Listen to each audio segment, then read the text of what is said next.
Hello and welcome back to Rock Records Reviewed. My name's Adam, and this week, as a tribute to Dusty Hill, we're going to take a look at the top 10 ZZ Top albums. So ZZ Top formed in Houston, Texas in 1969, and they have had the same lineup for 51 years until the recent sad passing of bass player Dusty Hill. That's with Billy Gibbons on vocals and guitar, Dusty on bass and vocals, and of course famously Frank Beard, the only member of the band without one of their famous beards, on drums. So it's been the same three guys. You could argue to a degree it's been the same three chords all this time. I'd say there are kind of the three stages of ZZ Top. You have the boogie blues band for the first few years, then they became these international stars, and then they kind of eventually returned to their roots.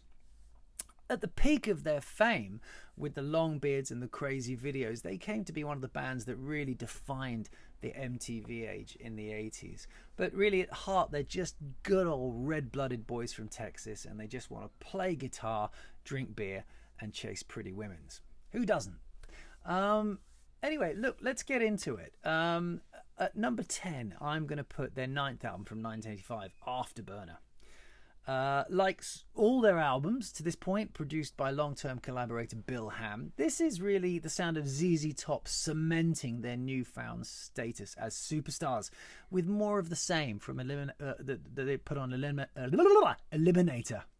You have the Fairlight drums and the keyboards, which proved so successful on that album.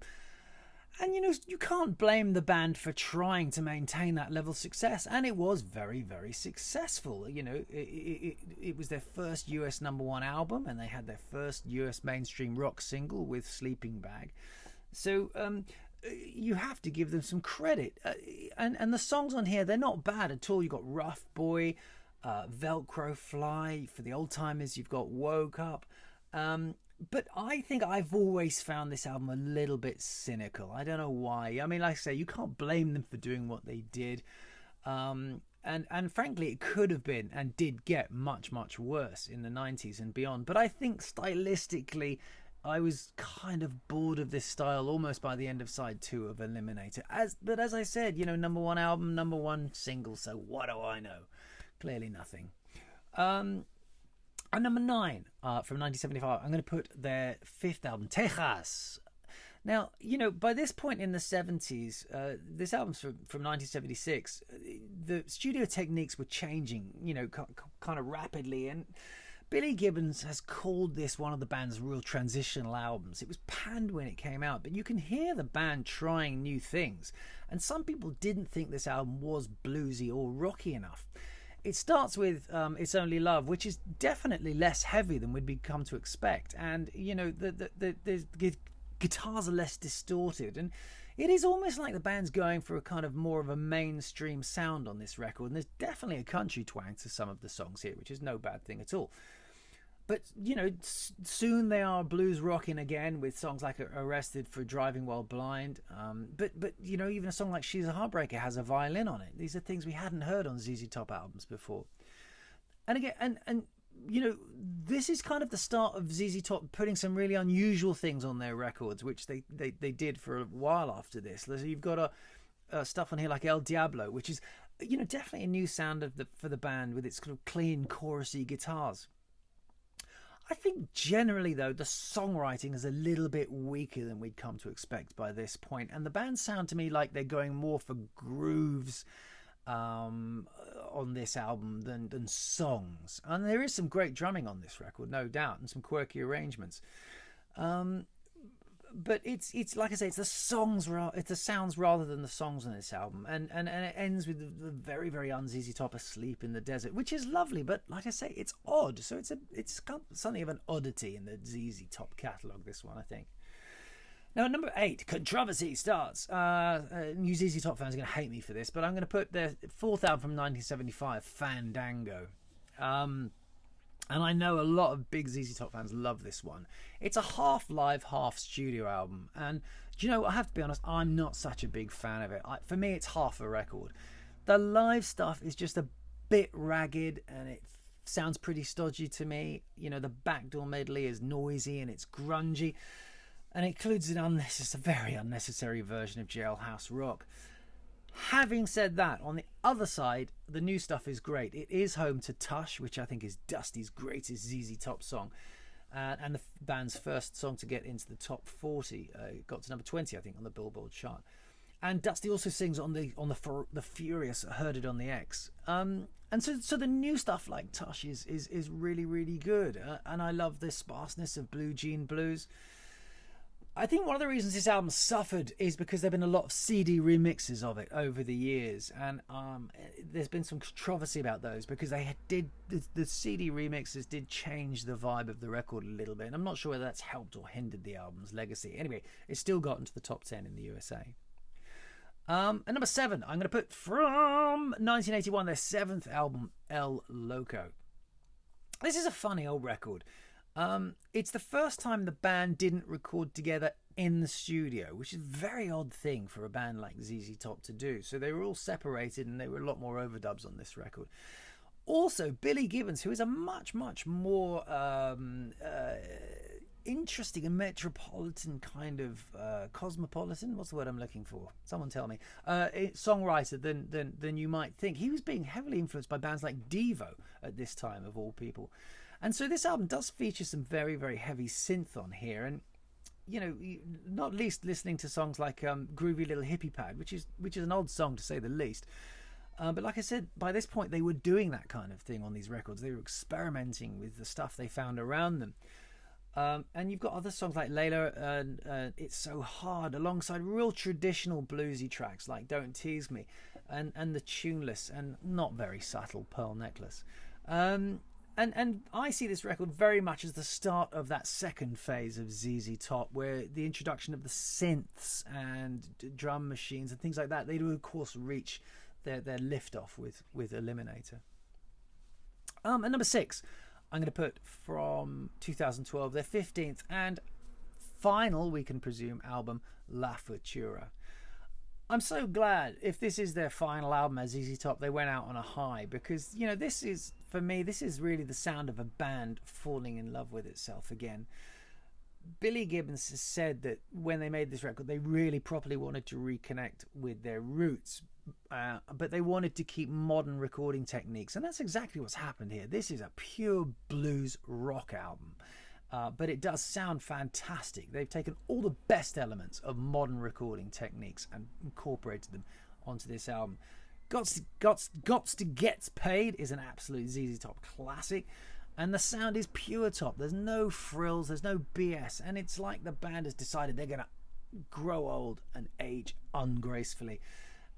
They had returned or claimed they returned to their roots on previous albums like Antenna and 30 and Rhythmine, but I just think the songs were not there.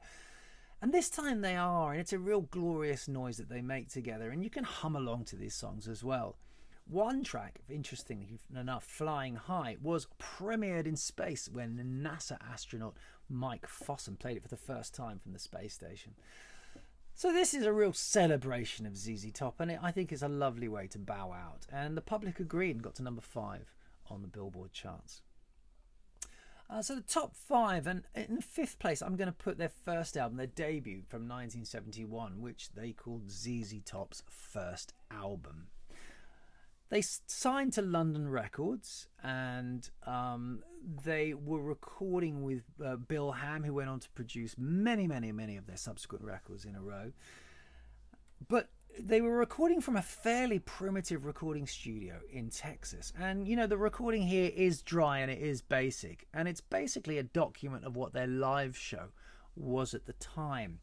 So the band have yet to really incorporate the heavy sonic impact that they'd be known for, particularly in the early 80s. But Billy Gibbons' signature sound on the guitar is more or less there, that low grungy distorted guitar, double track with just one slightly detuned to add a kind of a richness to the sound that you're hearing. The songs are fun on this album without anything really standing out, and I think it's a modest but dirty little blues album. And clearly the template was being set where they were going to go on to become better writers and were able to use the studio better. And I think that is exactly what happened with the next album in this list, their second album from 1972, Rio Grande Mud. So there's not a huge sonic leap from the debut album. It's still quite lo-fi, but I think, as with so many sophomore albums, everything is just a little bit sharper and better here. The playing is better, the sound is a little bit punchier, and the songwriting is certainly better. There's some really great playing on this album. Billy Gibbons is on fire. Just listen to Barbecue and argue that this isn't his best guitar album. He said that this is where they really started writing songs, and what they were doing is they were beginning to document the things that were happening around them as they were going around the country, playing on tour, on the road. Just Got Paid, Francine, lovely blues instrumental, Apologies to Pearly, where Billy really, really cuts loose. It's fabulous noise. And you've got the 7-minute blues epic, Sure Got Cold After the Rain. This is a really, really good sophomore record, and you can hear everything just coming more into focus, and it's an exciting sound that they're making. At number 3, I'm going to put from 1983, the big one, their 8th album, Eliminator. So what is there to say about Eliminator? Well, from the very, very first beat of this album, it's like a band sonically pumping iron. It's the album that made ZZ Top household names, and capitalizing, as I've said before, on the MTV generation with fabulous tongue-in-cheek videos. A lot of it reads like a best of ZZ Top, Gimme All Your Lovin', Sharp Dressed Man, Legs, and this record sounds incredible. It's one of those huge 80s albums. It sold 10 million copies. It reached diamond status in the USA.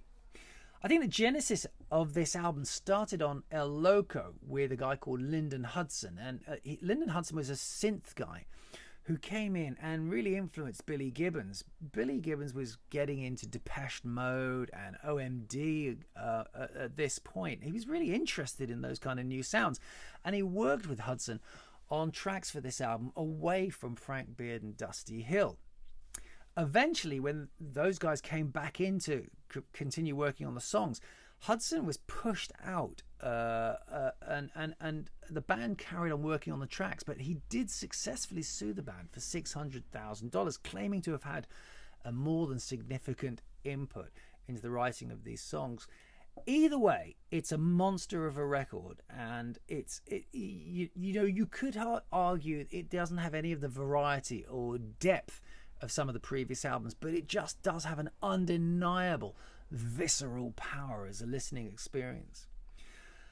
I think there's a downside to ZZ Top with this album musically. I think they were living in this album's shadow for a long time afterwards. After this, it all became a little bit copycat and stodgy, and this album has a real sense of fun despite the huge noises it makes. There is a lightness of touch and frivolity, but after this album, the songs became kind of weighed down and chained to this album's success. They kept the album's logo and imagery, remained for a long time, and the band went further and further down that rabbit hole of modern sounds and recording techniques, and it didn't really work for me at all.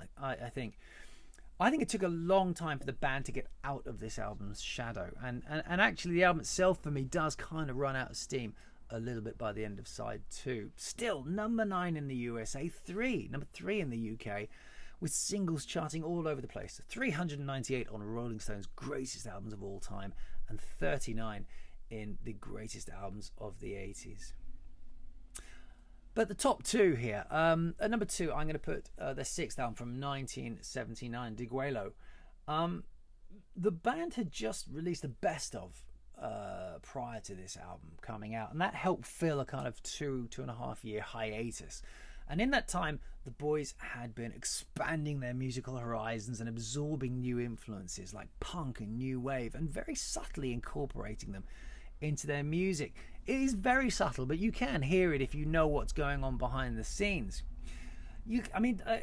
Perhaps less subtle on a track like Manic Mechanic, which shows a much more sort of comical, cartoonish direction and a real playful use of studio wizardry, which they were going to sort of fine-tune by the time they got to Eliminator.